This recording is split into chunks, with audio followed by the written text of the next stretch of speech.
ਵਾਹਿਗੁਰੂ ਜੀ ਕਾ ਖਾਲਸਾ ਸ਼੍ਰੀ ਵਾਹਿਗੁਰੂ ਜੀ ਕੀ ਫਤਿਹ। जन्म साखी 10 गुरुओं की सूरज प्रकाश ग्रंथ साखी गुरु हरराय साहिब जी की। शाहजहाँ का गुरुजी से हरड़ और लौंग लेना।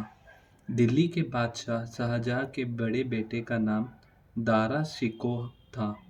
शाहजहाँ इस अपने बड़े पुत्र को ही तख्त व ताज देना चाहता था, परंतु इसका तीसरा लड़का औरंगजेब इस अपने बड़े भाई के साथ ईर्ष्या रखता था, जिसके कारण औरंगजेब ने रसोइये की ओर से दारा शिकोह को शेर की मूंछ का बाल अथवा कोई जहरीला चीज खिला दी, जिससे दारा शिकोह बीमार हो गया।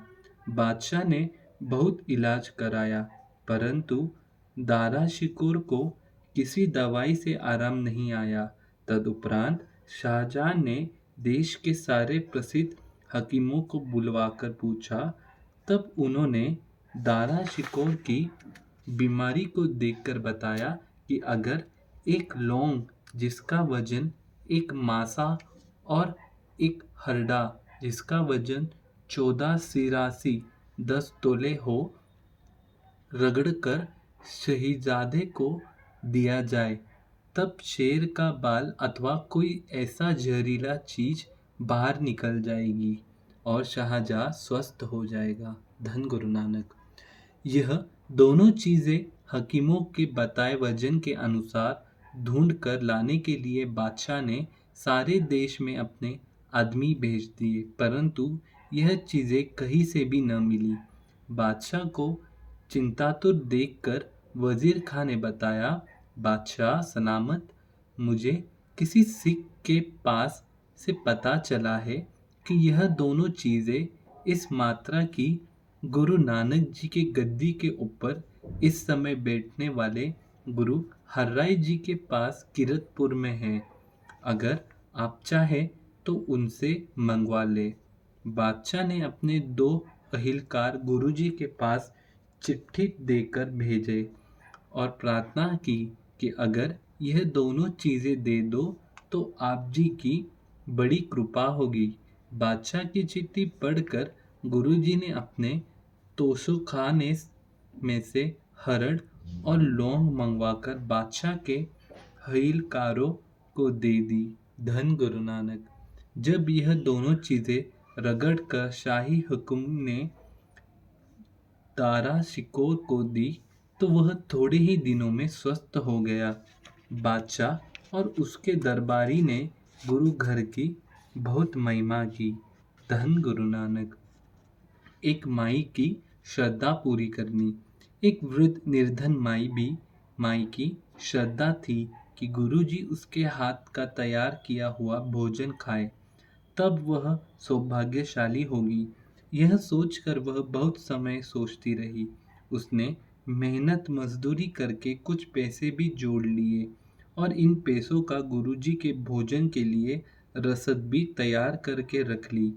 फिर एक दिन उसने स्नान करके रसोई को लेप दिया और गुरुजी के लिए भोजन तैयार करने लगी तथा मन में आराधना करने लगी कि सच्चे पातशाह उसको श्रद्धा के साथ तैयार किया हुआ भोजन खाकर निर्धन की श्रद्धा पूरी करो।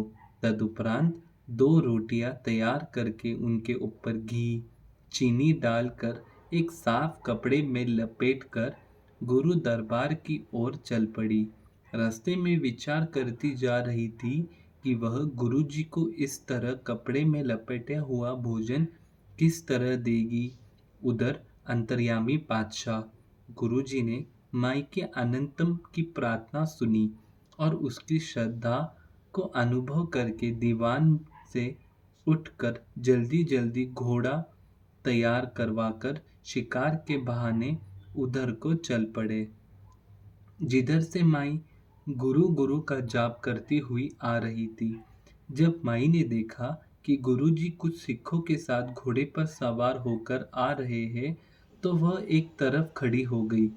माई को एक तरफ खड़ी देखकर गुरुजी ने उसके पास घोड़ा खड़ा करके कहा कि माई, हमें बहुत भूख लगी है, हमें रोटी दो।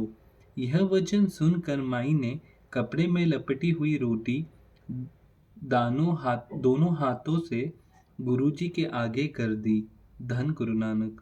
गुरुजी कपड़े में से रोटी निकाल कर उसी तरह हाथ के ऊपर रख कर खाने लगे और कहने लगे कि माई, यह भोजन बहुत स्वादिष्ट है, हमें बहुत आनंद आया है।